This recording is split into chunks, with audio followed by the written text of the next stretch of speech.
So our next question is to Dr. Zakir Naik, and this is about the topic of similar on the concept of disunity, and this is what we see as oppression that we see today.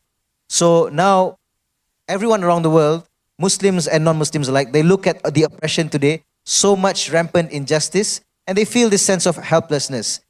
What tends to happen though is that they look into political ideologies for solutions. How does the Sunnah provide a superior framework for this social justice that protects in a way that sometimes people tend to overlook? The question poses that we do agree there's oppression in the world, a lot to the Muslim as a non-Muslim, and we usually look up for a solution in the political and the present ideology. What solution is given by the Sunnah for protection against oppression? As far as the Sunnah is concerned, I would think it's not one layer of protection. The Sunnah gives a multiple layers of shield against oppression.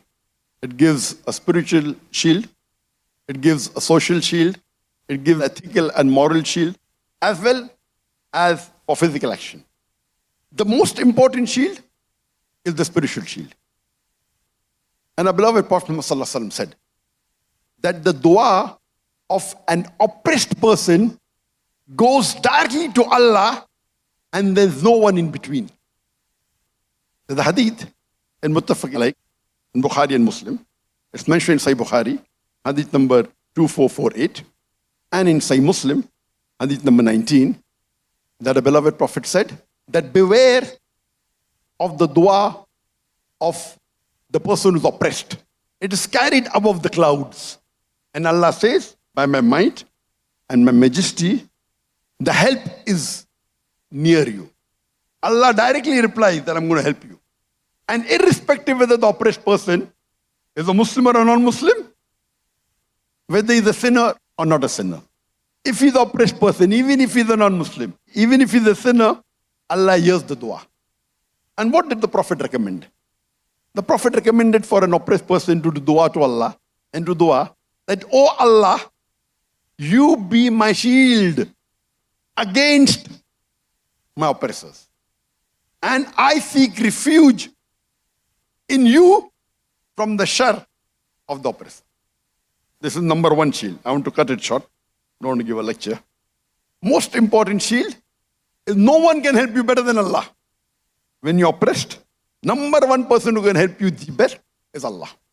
And we get guidance from Allah and His Rasul for the second shield, that is the social shield.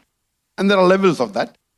The hadith of the Prophet Muhammad Sahih Bukhari, hadith number 2444, where our Prophet said that help another Muslim, irrespective whether he's the oppressor or he's being oppressed. How do you do that? If I see a Muslim is being oppressed, I go and support him for his rights. If I see a Muslim who is oppressing, I stop him. Whether your brother is oppressor or being oppressed, you have to help both the people. For example, if someone is being robbed, and if a Muslim is being robbed, I will try and help him prevent being robbed. If a Muslim is robbing, I will try and prevent him from being successful in robbing someone else.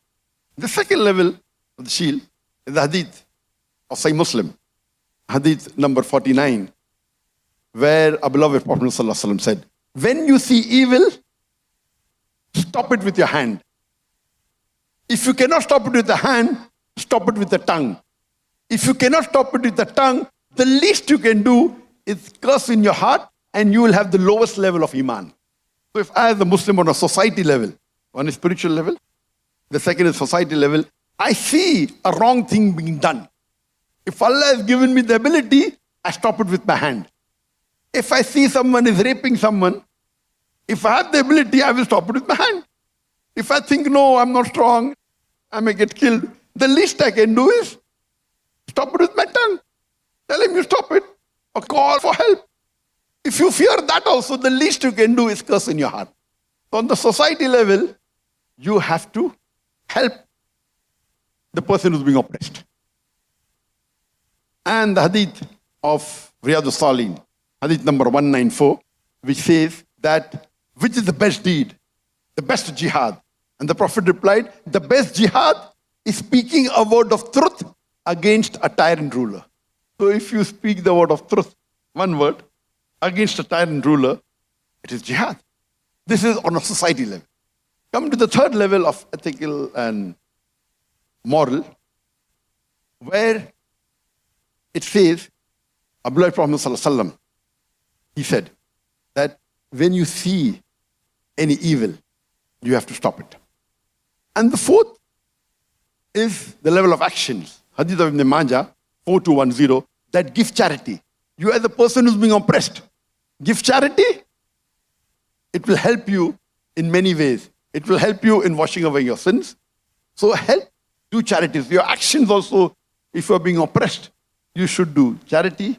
So these are the levels that have been prescribed in the Sunnah that we can use against the oppression that's happening today in the world. MashaAllah, barakallah feek. MashaAllah, it's a very interesting perspective how you brought it, Dr. Zakir Naik, because we've heard this hadith before. Maybe what we didn't see was how the Sunnah protects it on many different aspects, from the moral shield, the spiritual shield, and the society level.